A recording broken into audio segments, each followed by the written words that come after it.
Hi everyone, welcome. What you see here is a nice assortment of cantaloupe rinds. And this little mound of stuff over here is that material on the inside that all the seeds were connected to.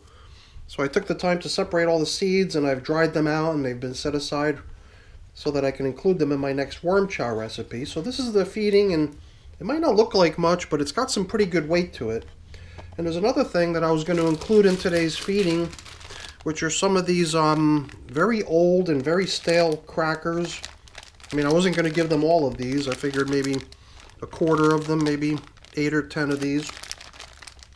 So in order to get our little record keeping aligned with reality, that little late breaking addition to the menu, I'll have to update my tracking spreadsheet. Well, not my tracking spreadsheet. This is not my tracking spreadsheet, but this is a special document specific to this system here, keeping track of all the different things that have been fed over time. And it even goes to the degree of detail of showing which side of the bin we fed, because this is the system where we're doing this so-called ping-pong feeding. Keeps track of the day that it occurred, which feeding it is. Today it's going to be feeding number 17. Wait, 17? Something's off here. Okay. I'm going to have to fix that on my spreadsheet too. Last feeding was 16, so I've got a couple edits to do on this. I won't be taking this back to the computer to remind me of the edits, but when I'm editing the video itself, I'll be reminded to fix this document, because this document we traditionally just leave right here within the system for the worms to utilize, and they don't really make a whole lot of use out of it. It just sort of sits there out on the top surface, and it's the second go around that we actually put it to better use by including it as supplemental bedding down within the feeding area. I'm pretty surprised to see how well this top covering is holding out. A lot of times the worms do like to come up and nibble on top covering papers within the system, especially when they're super damp like this one here is. But I have this little habit of trying to get as much use out of one of these as I can, just sort of trying to see what I can pull off. Here's the one from last time. And here it looks like the worms have actually been nibbling away on it a little bit. Over on this side where the feeding occurred, this was the feeding zone indicator that we laid down to show where we last fed. So I guess that means we're going to be switching over to this side, and that's what the diagram showed us too. That today's feeding number 17, is going in on this side of the bin. And here we are 3 minutes into the video, and I've not even showed you a worm yet. I mean, we saw 1 or 2 worms along the way, but I think the time has come to shut up and get to work. So let's move on. Before we open up the side that we're going to apply today's feeding to, and you know, the other thing I'm going to allocate to this is a replacement feeding zone indicator, because the old one to me appears like it's really too far gone. Before we open up the side that we are feeding today, we'll typically go back to see how the last feeding from, at this point, 10 days ago is coming along. Then too, they got cantaloupe, but they also got some strawberry, pear, some stuff that are very likely not to show many signs of leftovers here. So let's see what we see over here. Besides the stuff that they got last time, the other things that were fed on this side were also recorded on that document. And some of the things that were placed on this side are things that are going to definitely stick around for quite some time. And we're going to be bumping into those things as we rummage through here to see how things are progressing. This is one of those gourds, one of those little decorative pumpkin sort of things like these that people put out at Halloween as decoration. And you can see we've got a little access hole through which the worms can come and go. Sometimes I try to see if I can dislodge the contents of one of these things when we're checking it out, and it does seem like the contents of it are allowing themselves to be shaken loose. Somehow or another, it always ends up getting filled with worms and their castings. And I typically don't do much in terms of trying to lure worms into there, although sometimes I will, go to the extra effort of plopping in a little bit of food into the thing if it's the sort of stuff that's soft enough to fit in there. This thing over here is an interesting little object that dates all the way back to 127 days ago. It's a little round shaped chunk of corn cob. And it's always so fun to see how the worms like to sort of pass through the thing. I mean, the mouth is not even in contact. Their mouth is on either side. So it almost seems like they're in there just for the sake of being kind of nestled into something, you know, sort of a tight quarters. So it does seem to me almost like that's their main reason for wanting to be in there. I'm not sure what this stuff is. It's kind of gooey and weird, and I guess at some point I think we were feeding avocado, and that might be avocado, although I see bread from 34 days ago. Is it possible that some bread from over a month ago could still remain? I'm not sure. It's not always easy to identify the old stuff that's in the worm bin. This must be cantaloupe rinds from the last time, and it even feels to me like it's not been whittled down yet to the point where it's just the skin. It's actually still got a little bit of the melon on there. This is a pumpkin stem.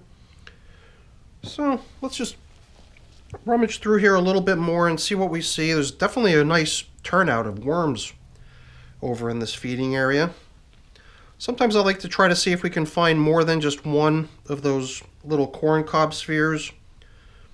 Here's some pits out of an avocado.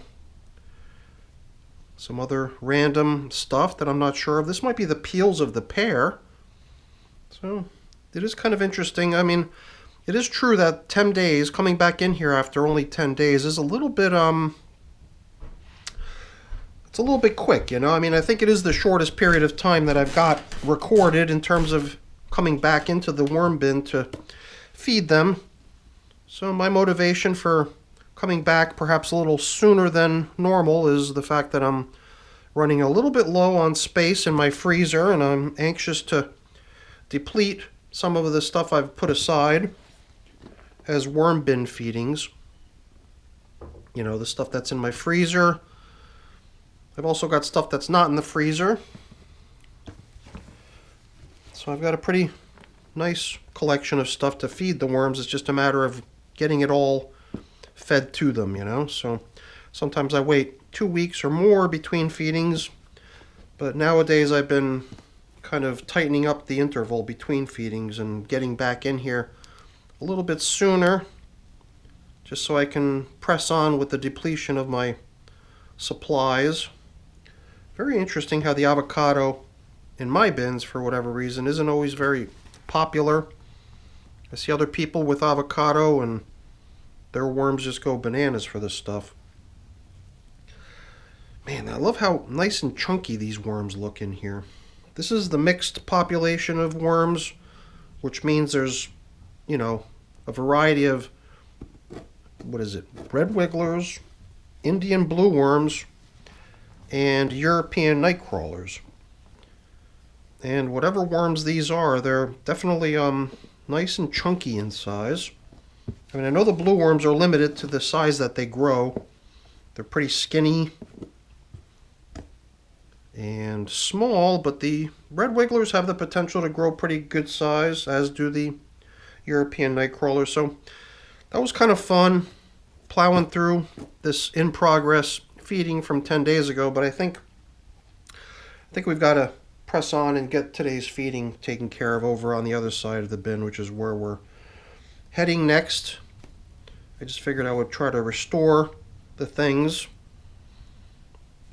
in a nice even way, and then we can cover up and move over to the other side of the system to feed. Here's another chunk of avocado. Yeah, I don't know.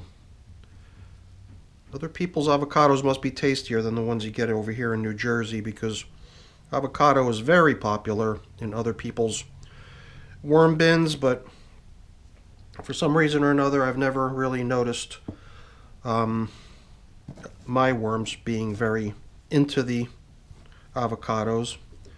And look at all those worms. I wonder if we're going to see that kind of a turnout over on the side that we're feeding today. And you know what?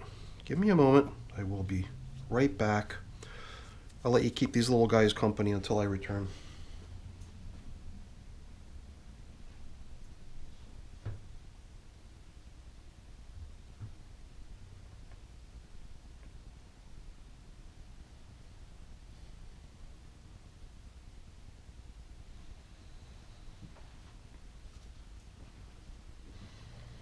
I went to go fetch my my BTI solution as well as my prepared bedding, and then I noticed I had these two little itsy bitsy worms hanging out here on my glove. It's a good thing I didn't drop them. So now I wanted to apply this stuff. I had hoped to apply this throughout the system, because I did notice a little flying insect when I first arrived in here. And I did actually go around and visit all my bins not too long ago and give each one a little treatment of this stuff. So I like to do this early on before I disrupt the material, because I assume that if there are flying insects making themselves at home in my systems, they're not the type of creature that's going to bury down deep into the material. They're going to be pretty close to the surface. So before I stir everything up, I want to, you know, apply this first and then stir it in, assuming that that's the best way to make the stuff come in contact with its target audience.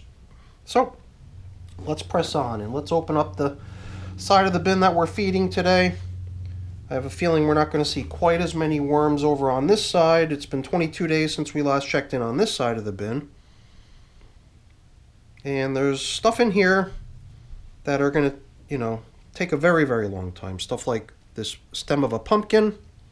I think there might have been two of those in here. Here's the stem of a pepper. That one goes quite a way back. These are Brussels sprout stalk. And I think there was one like that that's pretty much far gone, but there was another one I think that was still holding up pretty good. This here might be banana peel, or maybe it's just a little bit of residual bedding material. I'm not sure what else we've got in here. We could always reference my document. This is more pepper stem. And I already saw the other piece of Brussels sprout stalk that is the more, I don't know if there was multiple ones added, and that's the reason they're kind of slow on the breakdown. So we're on this side here, right? So the Brussels sprout, 70 days, 10 weeks already. How do you like that? For some reason I thought that one had come in later, because one is in such great shape, still holding together quite nice compared to the other one that's in pieces. And I don't know if that's because perhaps I helped it along and broke it up. I think even last time we kind of noticed how it was extremely flexible. I mean, this stuff is pretty firm. I wonder if this has the potential to have its insides shaken out. It does seem like it could be hollowed out partially. And, you know, why don't we just help it? 10 weeks in, I am curious to see what we find on the inside of it. It's just a little bit concerning, because every time I do open one of these things up, I encounter this weird gooey material on the inside, which is quite stinky. And I mean, we found a whole bunch of castings, one or two worms, but not quite what I expected. So I think by exposing its core this way, I think we're going to help it break down a little bit quicker. And after 10 weeks, I think we've had enough time to gawk at it and kind of experience the natural breakdown process without any help being provided. But here and there, I do believe it does make sense to help things along once in a while. Other times I'm very curious just to see what happens without my help. But, you know, in the end, got to keep in mind that the main goal here is to have a place to put your kitchen scraps and let the worms transform it into this beautiful castings material to be used out in the garden. And I think we've pretty much encountered all the different interesting leftovers that are in here. I think we've made enough space into which we could plop today's portion. Got to leave room to put all the leftovers back also. So why don't we proceed? I got my bedding. I went to go fetch that too when I went to get the BTI spray. So I'm fully restocked here. We're going to grab some from this end where the somewhat older material is, a little bit more seasoned bedding material. This is my prepared bedding material. Consists of shredded paper, cardboard, and leaves. And the other thing that we always include down here as supplementary bedding is the old diagram. And then the new diagram will just be rested out on the top surface to give them another little top, topper material or whatever, I don't know. Top covering. I mean, we've got that entire piece of newspaper, and we've got the feeding zone indicator too, but I like to include little bits of this and that down there too. So let's see what we could do about helping this one object along by spreading it out to give worms maximum access to its surface, and then these pumpkin stems can go back in, and then this other much further deteriorated stalk of Brussels sprout, as well as a couple pepper stems and a couple other random things that we encountered along the way. And now we can apply the fresh foods that we bought down here for them. So let's plop in a couple of these things. They're going in dry. That's actually almost half of them. I hope they like them. I did kind of verify that there's not a lot of saltiness. I'm sure just as far as an ingredient, if I were to look through the ingredients and check the, nutritional information, I'm sure you're going to find some sodium content to some degree, but they certainly don't taste salty. They just taste very old and stale and nasty. And I've got this other stuff over here too. I've got, I had 2 batches of pepper seeds.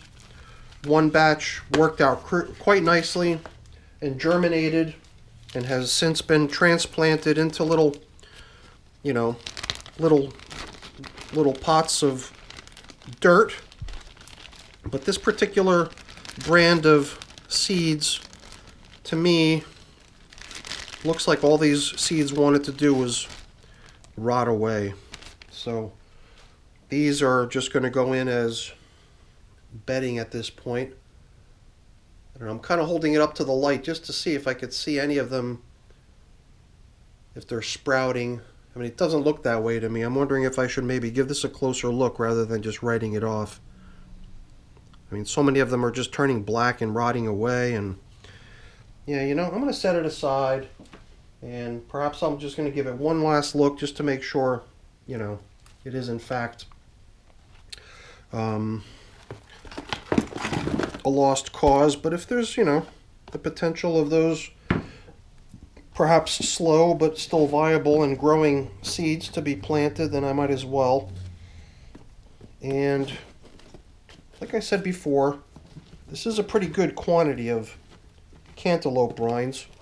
It had a good bit of weight to it when I lifted it. And before we cover up, I've got my prepared grit here. It's pulverized eggshell. It's a fairly dusty version of it, because usually I try to prepare this stuff in such a way that I separate all this dusty stuff that's not really eggshell, it's that inner membrane. And I usually do take the time to try to separate that from my grit that I use in my worm bins. But on this go around, I figured, that membrane material that results in a bunch of dusty stuff is also a material that the worms can just as easily break down. And it's the reason I went ahead and I provided quite a large quantity of it, because I do assume that a lot of it is just not grit. And here and there it looks like we missed a thing or two, like a banana stem. I'm going to assume that it belongs on that side, so let's drop it in over there. And we didn't explore the center of the bin. Once in a while we do actually open up the middle of the bin, since the focus of these feedings has been going back and forth from one side to the other to see how the previous feedings are doing. Once in a while I do explore the middle of the bin to see how it's coming along, because it is sort of the place where the worms do have to go as they pass back and forth from one feeding zone to the other in pursuit of the most recent yummy foods. But today I think we're going to skip it. We're just going to restore the system to the way it normally is left when we pack it away and put it back up on the shelf. So let's proceed. This piece of paper, I'm curious to see if maybe, it's going to survive another feeding or two, but if it starts developing large size holes, I think it too is just going to become a piece of supplementary bedding to go in with the feedings in a future check-in, but it is always kind of fun just to see how much life we can get out of one of these things. So I've got a couple edits I've got to take care of when I get back up to the computer to make an adjustment to show I've got crackers, that this was feeding number 17, not 16, blah, blah, blah. And I've got a few things I got to take care of getting cleaned up and put away, but I'm not going to waste your time with that. That's boring. Before I go really quick, let me just say thank you. Thank you so much for watching. Hopefully you enjoyed the video. If you did, as always, please don't forget to leave me a quick thumbs up before you go. That's always really appreciated. And if you haven't done so already, please also consider subscribing to the channel. That's very much appreciated as well. All right, everyone, have a great day. Thanks for watching. Bye now.